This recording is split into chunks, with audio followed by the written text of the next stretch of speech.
Do you want to fuck me? Yes, kind of. I'm going to Actually, no, that's not true, actually. I once dressed up as Albert Einstein at school and did a speech, so it's actually not my first time. My tits are just fully out and I'm just going to embrace it. It's okay, embrace it. So is your crotch, but... Wow, welcome. Well, hello. Hi. Hi. So, you guys know us. I'm Chelsea. And I'm Kristian. My drag name is Shakti Lucid. Shakti Lucid. And my name is Tilly, but you can call me Daddy. And wait, this came off. Oh no! It's a What should my drag name be? Something masculine. Something like a fuckboy. Yeah, like While you go work that out. Razor. Pop this phone. Go pop Be your right foot back. on. You introduce yourself. So, Dripping Razor? Oh no, something. what about Bruce? Bruce. I like Bruce. Comment if you like Bruce. Okay. Or you guys can tell me what name you think I should have. I also have A dick. a dickhead and I feel quite powerful with it actually. Yeah, I love that for Although you. it's in the way. I'm suddenly having a new experience. Tilly, honey, who cares? Okay, so welcome. Thanks for joining us. This is a extra special episode. I'm going to call it an episode Yeah. of Spill the Tea. Although tonight we're not drinking tea. No, tonight I have a little beverage. The little gin Cheers. fan. A little non-alcoholic beer for me. Should we have a little cheers? Cheers. Three gals doing it for them. Chin chin, motherfuckers. And we thought this episode would be a conversation on like gender and drag and just to have, you know, a conversation, a dialogue about this. So we wanted to start, and I'll ask you guys, what is the definition of LGP? LGP. LGP, I was thinking about my penis. Fair enough. LGBTQI. Who wants to go? LGBTQI+. So, the L is for lesbian. The G is for gay. The B is for bisexual. The T is for trans. Bless you. The Q is for questioning or queer. It can be either. I guess it just depends. The I is for intersex, and the plus is just, I think, inclusive of Everyone else that wants to fit under that rainbow. Yeah. There's so many letters that it was just like, oh, okay, let's just put a plus at the end. And Yeah. everyone who wants to be there. Yeah, and we can talk a little bit about some of the later letters that perhaps you're not so familiar with. Did you wanna go for trans? So a trans is someone that was born in a gender, born with a body that they don't necessarily associate with. So, for example, maybe they were born with a girl's body, but they actually more identify as a man. And there are all sorts of different trans people out there. Trans doesn't necessarily have anything to do with genitalia. It's got to do with what you identify as. Yeah, So- gender, not necessarily sexuality either. Yeah, absolutely. Yeah, bisexual obviously means when you are interested in both gay and lesbian. Intersex means that you're really intersex. So are we all intersex then? No, intersex actually is something in between male and female, and it can be like anything in between. And actually in native Indian cultures, they were worshipped as gods in the past. Oh no. Yeah, it was like, you know, they were seen as this kind of above the rest of the genders, and like they had this superpower and this special ability, which I think is amazing. like really cool, isn't Very it? true. I actually found this definition, which I thought was really good. Oh, she's done some research. Yeah, a variety of expressions in which a person is born with or develops a productive or sexual anatomy that does not fit into typical definitions of male and female. Yeah. And also, like, whatever you determine yourself as is whatever you determine yourself as. Just because you don't fit in a certain amount of letters doesn't mean you don't belong. Like, I know that non-binary is a new thing that has sort of flourished in the last few years. There's no N in that, but of course non-binary people are involved with the rainbow community. And then there's A, sometimes people put A in there, which means asexual or allies. So really, it's just a whole bunch of letters, and if you feel like you belong in the rainbow community, you belong. Come and join us. Yeah. I love that. Okay, so maybe I'll ask Lachie this question. Mm-hmm. That's my boy name. Sorry. Tilly. What is drag? Drag. Okay, so drag is so different from person to person. There's no set thing when it comes to drag. So I can only talk about what I see as drag for me, and that is an outlet of expression. And the things that I like to express when I'm doing drag is beauty, obviously.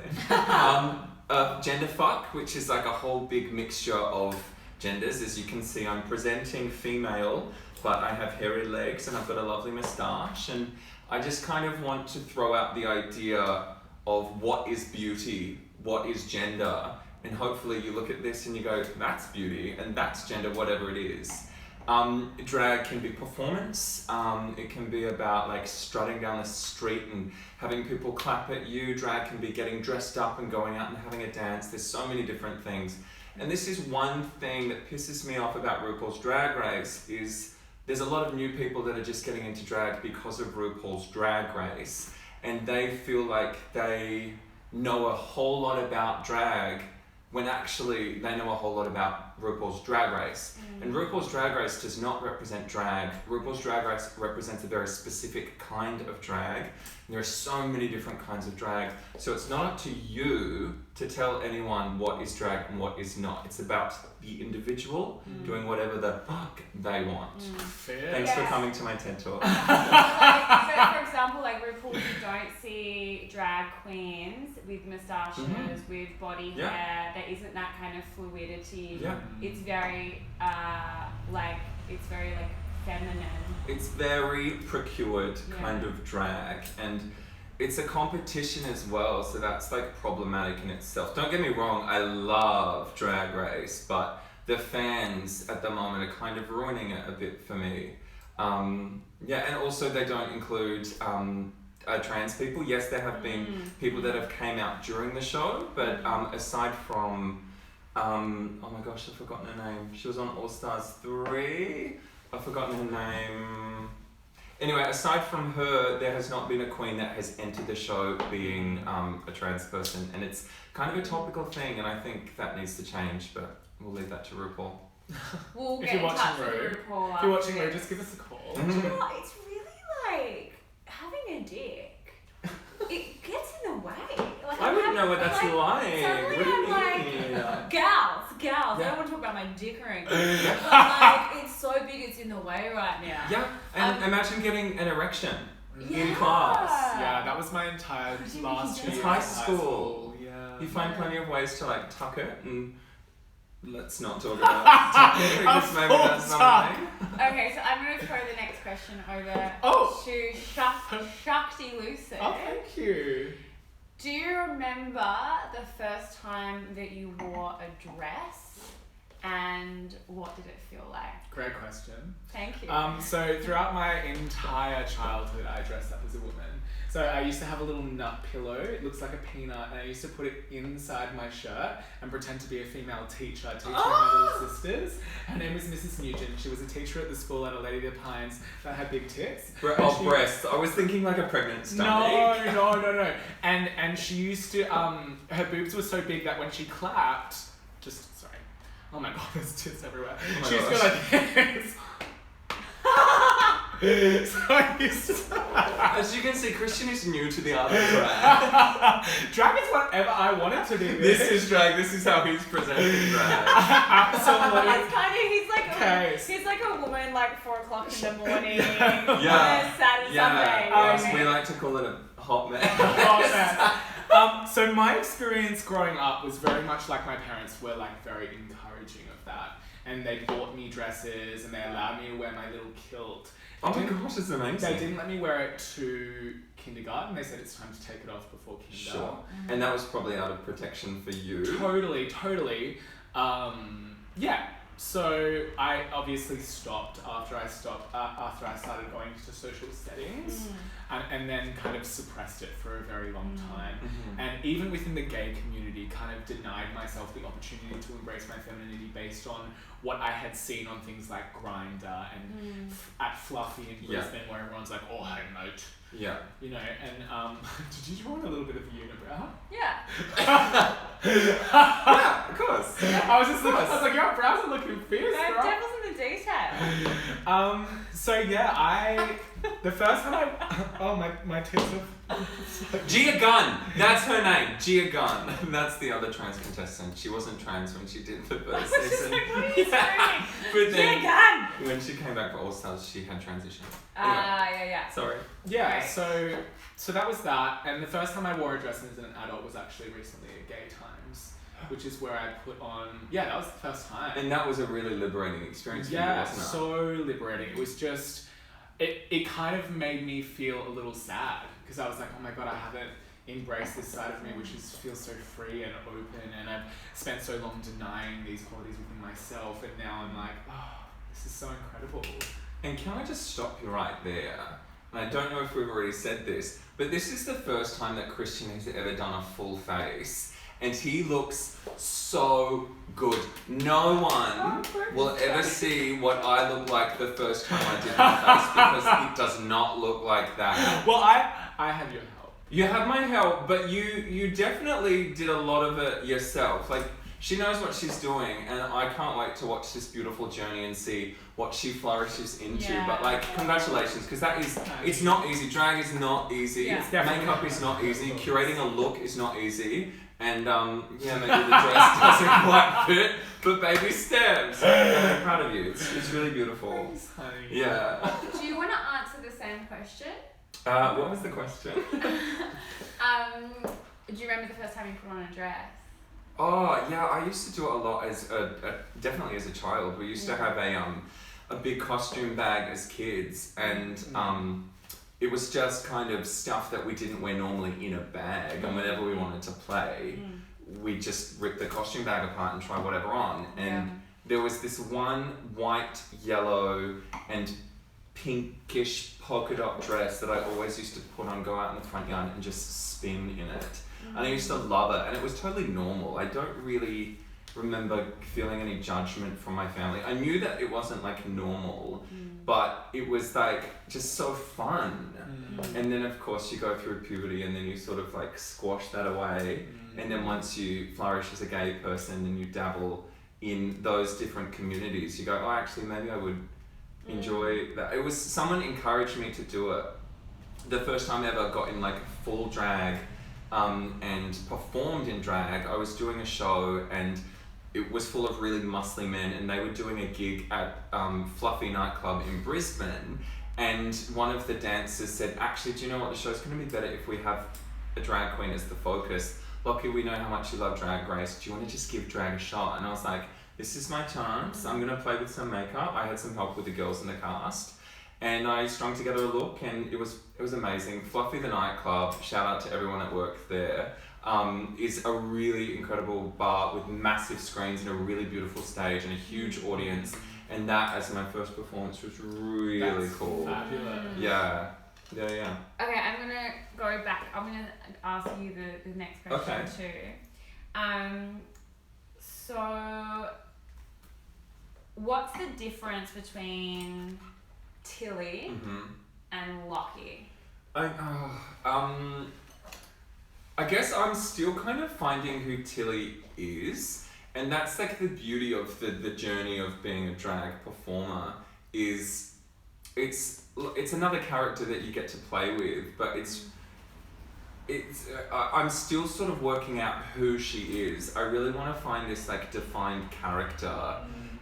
Because I would love to explore drag a bit more. Yes, I've been exploring makeup and wigs and playing with looks, but I've never really been playing too much with like going out and acting as this character all night. And I reckon now that I've got this one that's more into drag, that we'll probably, once we're out of Miss Rona, we'll probably be exploring it a bit more. So I'm still finding who Tilly is. She's usually a lot more sexual. She's a bit more like, she dabbles with the naughty side a little bit more, which is fun.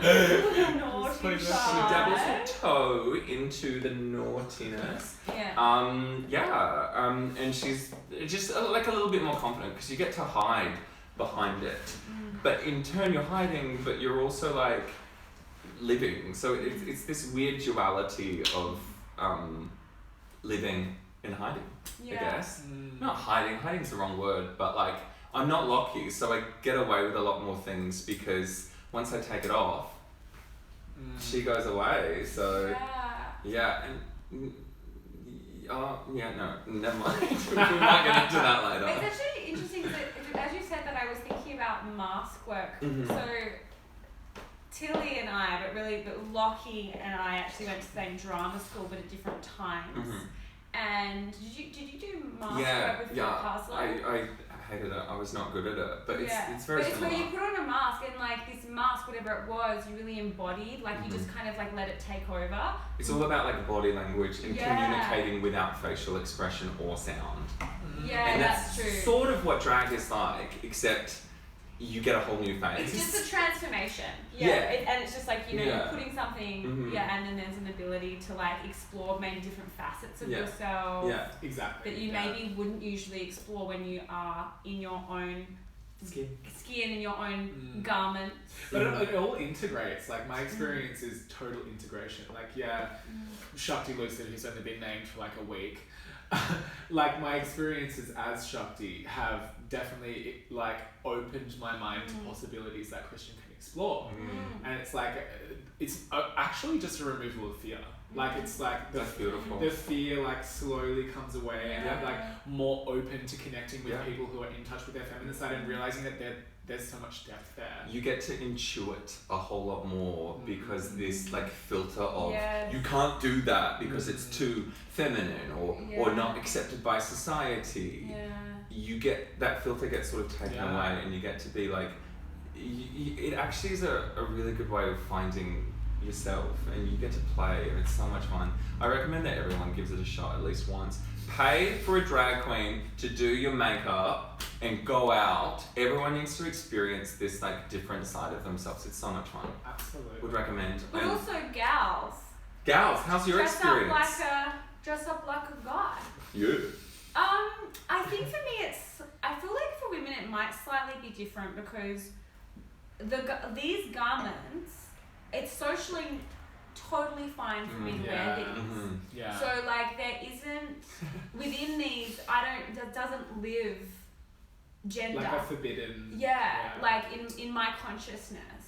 But I have to say, putting the dick on, like I can feel myself doing little thrusts. I'm like. Yeah, it's such a fun little play thing. Yeah, and also I guess like I wonder how I'd feel if I was able to feel more transformed because I still feel like I look very feminine. Like I guess if we put a beard on you, or like if experimented it was with that, It'd be a exactly. different experience for sure. Yeah, like if it was more bigger and different. As I said before, I really feel like we're gonna go out once coronavirus is finished or phases out. And I really can't wait to see what you do because I know that you're going to come along. Oh yeah. And Chelsea, I really hope that Chelsea just disappears and this character, what did you say? Razor comes out and I can so see you just like committing to this character and just seeing what it's like. It's just going to be so much fun. Yeah. I also feel like I need a like breast strap. Yeah. I actually think this is a good kind of segue into the next question. What scares you about drag? What scares me about drag? At the moment it's all very new, so I'm not really scared. I don't know, it's more of an opening to the fear that already exists. Maybe, as opposed to like, I guess how I'm taking your question is like, are you scared of doing things in the future? Not so much. It's more the things in the past. Like those things that come up sometimes when you're around maybe more masculine figures or like there can be a sense of like a shrinking. But so far I've only really done drag in communities where, or actually, to be fair, when I met Sam, I went to his house as Princess Leia, and I wore that hideous wig with that Slayer outfit and heels. And I got in an Uber afterwards, and there was definitely some like fear there. Yeah. I was like, this Uber driver, like I don't know who he is, like he's gonna pick me up. I wasn't even in makeup. So I guess there will be layers of fear when I go out, and I haven't done that yet outside the context of it. I feel like half drag is also a bit more scarier, especially as a gay person. As a straight man, it's like lol, but as a gay man in like half drag, it is quite confronting. But when you've got full gauge, full makeup, full everything, a lot of people go, oh, that's a drag queen. But when you're in half drag, people are like, what is that weirdo doing? And isn't that interesting that people seem to have a problem when they don't understand? Yeah, 100%. It's fear. Yeah. It's fear of the unknown. Yeah. And my experience with drag was growing up in Adelaide and going to the gay bar there. I hated drag. Mars Bar. Shout out to Mars Bar. Shout out to Mars Bar. We're not after what I'm about to say. I went to Mars Bar and I hated the drag queen there because it was just the drag queens there. Because I was just like, I don't like that. I just don't like what they're about. It was kind of like sloppy and kind of tacky, like respectfully great, good for them, but I just, maybe also because I was dealing with my sexuality and coming out. But then when I went to Melbourne and saw what Melbourne drag has to offer, I was like, oh my gosh, this is the holy grail. I'll never forget it. I went to a nightclub which is closed down now, but there was this one drag queen and she did And I'm Telling You I'm Not Going from Dreamgirls, and it was a remix. And she just stood there and sang the story, and I was like, oh, I'll never forget it. I have no idea who that drag queen was, but that moment I was like, oh my god, I love this. And then once RuPaul's Drag Race happened, I was like, oh, drag's really fun. Yeah, and I think that was my experience as well. I think even though RuPaul has its pitfalls, like it is exposing it in a way that allowed me to be like, you know what, like it's opened me in a way that made me feel comfortable enough to try. And then within that, I was like, oh my god, there's so much more. Yeah. And I think that is why RuPaul's is like such a great thing. Yeah. Visibility. Yeah. Well, it's become mainstream. Yeah. It's funny because RuPaul is known for saying drag will never be mainstream. Now look at him. He's like the most famous drag queen in the world. He's won like a bunch of Emmys and he is mainstream and he's only going harder to make it more mainstream. But so this it's like, good though. It's great that it's mainstream. it's good and it's bad, but like he drag can continue to evolve. This is the thing. He's just money hungry. I don't think he is really in it anymore for like the art of drag. Drag is a rebellion and drag is like a fuck you to the world and societal construct, and he's trying to fit it into societal constructs and it's like, to me it's a bit kind of, but like don't get me wrong, I'm grateful because I love watching Drag Race and I'm grateful for all of the different versions of Drag Race. Okay, so this question is a bit of a big one, I reckon, but we'll see. So I once had a man ask me if I was offended by drag queens. And he said that drag queens were caricaturing women. And I was so shocked. I was like, no, of course not. Like, no.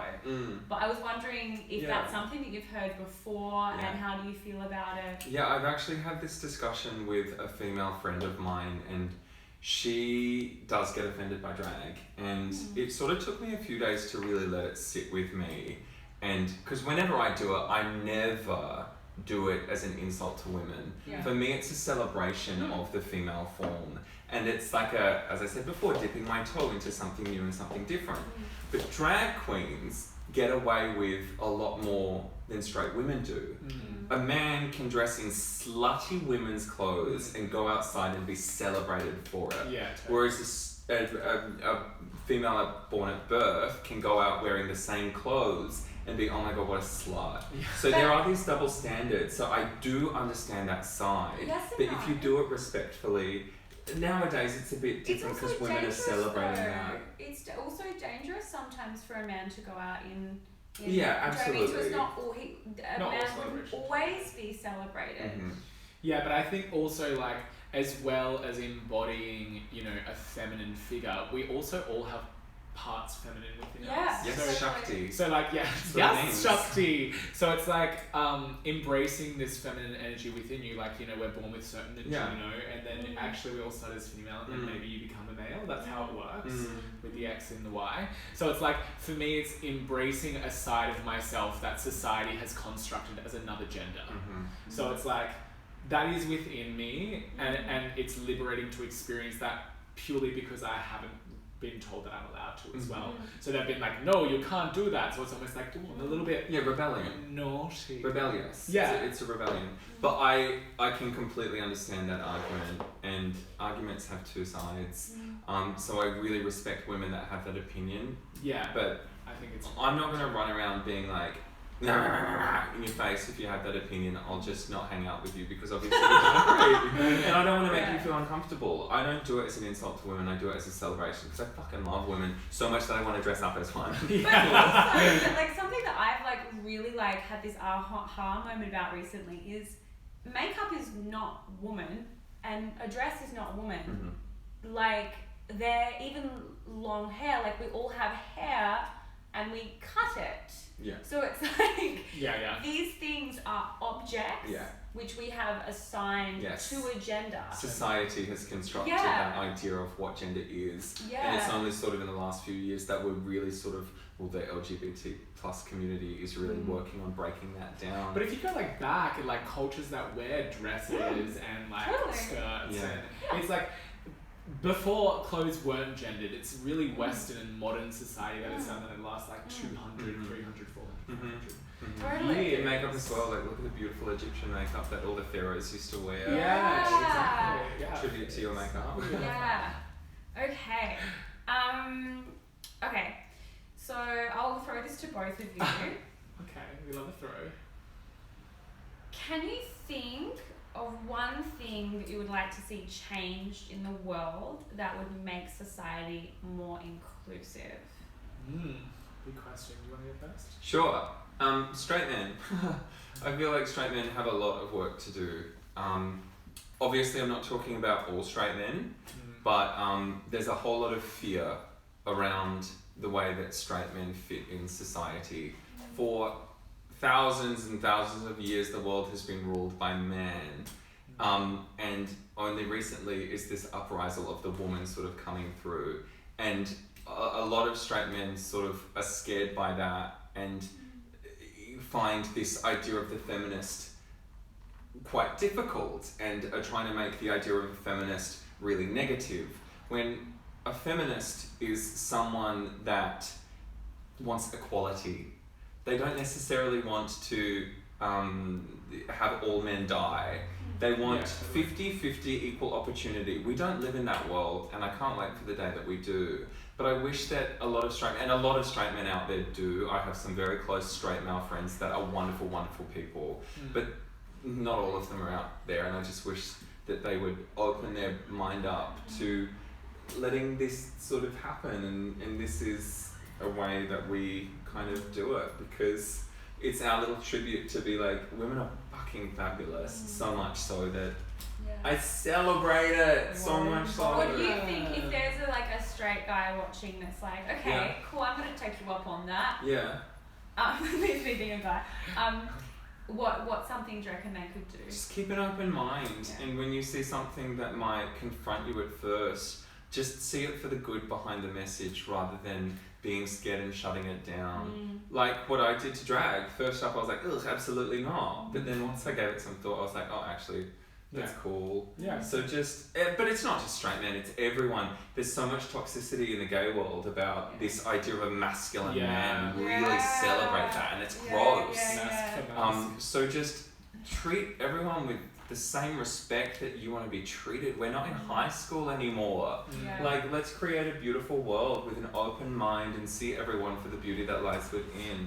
Oh my god, I feel like Ellen. That's a good segue into my one. Yeah. High school, because like, yeah, we're not in high school, so important, but I think one thing that I want to see is like styles of parenting change and how that affects like kids, because you know, the kids of the future, we got that. And it's like, I was just like, oh, they're my tits. Speaking of children. I know what you meant. And like Gaia, your friend, is just a beautiful parent. Hi Gaia, if you're watching. Hi Gaia, if you're Hi, watching, Lenny. we love you. Hi Lenny. A beautiful example of someone who can sit down and speak to a child as another human that doesn't need to be shut down or hidden from this world. And it's like, as a child and very much with our generation, it was like, especially within my family, it was like we didn't really talk about sex. It was almost like Yeah. Whereas I feel like it's not like that with guys. Like you can say whatever you want in front of my kids. Like, Can I just do a shout out to Gaia? So Gaia's Insta is Mother Mover, and I'll tell this story where so Kristian and I were doing a dance class. Kristian was obviously teaching it, and he was wearing lipstick. And Gaia and Lenny, her son, I can't actually remember how old Lenny is. Sorry, Len, but about like 10ish. And Meanwhile, he's like 3. And Len asked, like, oh, why has Kristian got lipstick on? And Guy said to me later that it was a great opportunity to talk to Len about, like, fluidity within gender. And I just thought that was, like, really incredible. And she's actually an amazing parent. Well done, Gaia. That's I would say standing ovation. Follow her. Like, Seriously, follow her Insta. I could not. She's always doing really interesting things and sharing really interesting things. Yeah, so yeah, I just think, you know, primary school for a gay man and high school for a gay man are two environments that were a little bit traumatic, like you said, you know. We're not in high school anymore, but maybe high school and primary school can become those places of inclusivity if we have parents that guide their children, or at least open to their children being. Hit the nail on the head. It comes from the parents. Yeah. And we were grateful to have really great parents that encouraged and actually I'm speaking on behalf of me, that were really beautiful in letting me do what I want with my life and encouraging it and being just beautiful. Yeah, and there's layers of generational stuff as well on top of that. Like, my parents are beautiful and stuff, but they have parents and, you know, society has changed and evolved. And so it's just constantly being able to question yourself and being open to questioning yourself. And I think that's a beautiful quality that you both have. Like, the other day we had that discussion and you guys were like, it's nice to have someone that challenges you, you know, it's not an argument, it doesn't have to be defensive, it's like, okay, you have another point of view, that's interesting, let me listen to that, fully absorb that, maybe take some time with that. And then that is the beauty of friendship and, you know, parenthood and all that kind of stuff. Yeah, I reckon, like, don't be afraid to ask questions. I think it's a really big one, and I feel like I often go to you guys and ask different questions, and it's like, you know, we don't know everything and we don't have everyone else's experience, so like, just don't be afraid to like get your hands dirty and ask or research or look things up, get informed. And treat the response respectfully. This person might not be educated in the same ways that you are, and by attacking them with your answer because you're right is not going to get you anywhere. So see their thing, appreciate what they're saying, and say, hey, have you maybe thought about this side? And then that could potentially open them up to being like, oh wow, that's so important. Wow, that's so important, because it's like, it's a big thing within veganism, like militant veganism. I went to Jivamukti, and that was a yoga training where we talked a lot about veganism, and they were like, the first thing that they said was like, don't be militant, be open, speak to people. It's like the wrong way to go about it is to be above someone. It's like, once upon a time, like, I ate shitloads of meat my entire life, and it didn't mean that I was a horrible person, and it was just about, you know, what my choices were, what I wanted to do moving forward, and I think that's really important. I just reckon, like, from, like, and I'm just putting myself in, like, let's say a cis male's shoes, but it's like, if you did want to know more, you're so afraid of getting it wrong, do you know what I mean, that you might not ask the question, and I'm just paralyzed. like, it's like, just cross the boundary. Respectfully ask the question. But or maybe do some research yourself. Look Yeah. look things up and Totally. yeah, like Because some people can get offended if you ask them the wrong question. So Yeah, do be respectful when you're asking the question, or jump onto Google. Google Yeah. is the best. The answers Yeah. are right there. Okay, so I would like your tips now if people did want to You want me to? dabble in She's got her own tip. She's got her fucking own tip now. If people did want to dabble in drag, Yeah. give it a go, what are your tips? Oh my god, find a drag queen who's done it before and just play. Actually, don't just do it. Yeah. Find some makeup from your housemate and say, yo, can I just like try playing with my face? It's really difficult. This is not everyone's first go. This is an exception to the rule. I mean, I got to buy all the things that you helped me and sat me down to buy, and then put on a YouTube tutorial, did it by myself, felt like I wanted to give up in 2 seconds, kind of stuck it out because you had already told me that it's going to be a little tantrum kind of teeny situation, and then this time also having you there just to be like, and this is where I celebrate myself. You know what I mean? Like, this is where I say, fuck, you look beautiful, fishy as fuck. Like, start off with a dress. Like put on clothes that aren't like start small. It doesn't have to be. You don't necessarily need to look in a mirror because that might freak you out. Put on a dress and see how it feels. Live that fantasy. Put on a wig. Yeah, well that's what I did. Or pay someone to do your makeup. Yeah, and that's what I did. Really live that fantasy. I went through all those stages. Like, I put on a dress at a Gay Times festival. I then was like, hey, Lachie, like, want to paint my face? And then was like, I have all this time in ISO. Like, what an incredible opportunity ISO has been for me to explore this. Shout out to Like, Miss Rona! Shout out to Rona out there. Like, I know that's not everyone's experience, and I'm so compassionate to your experience as well. But we are seeing the positive in the stillness. It has created some space for me to explore things that maybe I wouldn't have come out of distraction long enough to explore. Yeah. Absolutely. Love that. Okay, so the final thing we do. Final thing we do on Spill the Tea, or tonight at Spill the Gin. Get naked. It wasn't spilled though. It wasn't spilled. It's all out. It's already been Is, spilled down. Pick a card. A pillow talk question. Ooh, So, and if you don't like the question, you can discard and pick another one. Yeah, we'll just... And we'll all answer. Yeah. As Lachie is, Tilly. Oh. Sorry. Oh, Tilly. And we should do a Is close-up our of our guest- makeup before we go. Oh, yeah. Okay. We're going to put the energy. Snake asana. Okay, so I read it to you guys. Well, if you're okay with the question. Yeah, is it a good one? Oh, wow. Is it a lot? No, it's just what I wish I could change about me and sex is... Oh, okay. Oh, wow. Yeah. That is a lot. That's quite full on.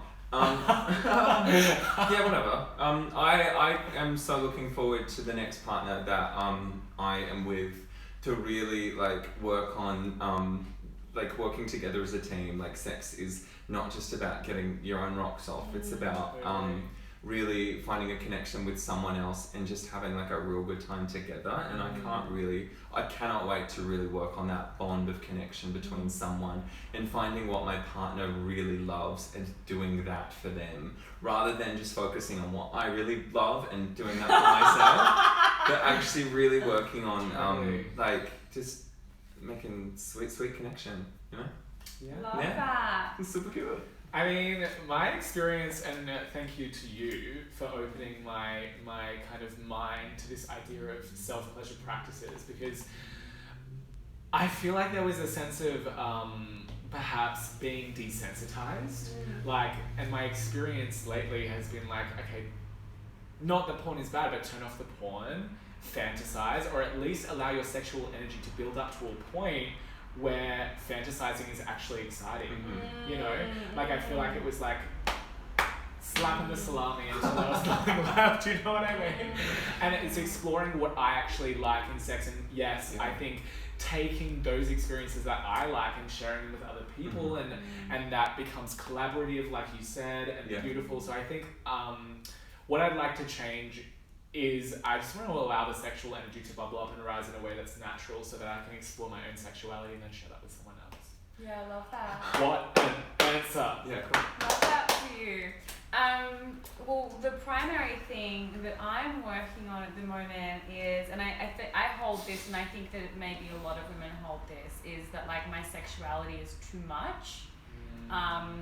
And like in all of my experiences with men, I have always wanted more sex than them, and like I know that I'm a big person and I can be really like big in bed as well, and so big dick energy. I've got big energy.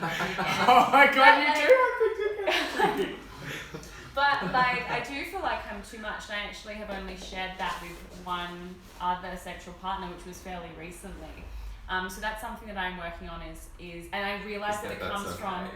Well, I realise that it comes from a deep-seated belief that I am too much, and that I'm actually projecting that onto. You don't know how many women I've had that conversation with that have been told that they're too much. Oh, You're not too much, they're not enough. Like, it's all about the self-love. Girlfriend! Anyway, that's the thing that I'm working on. Yeah, celebrating that.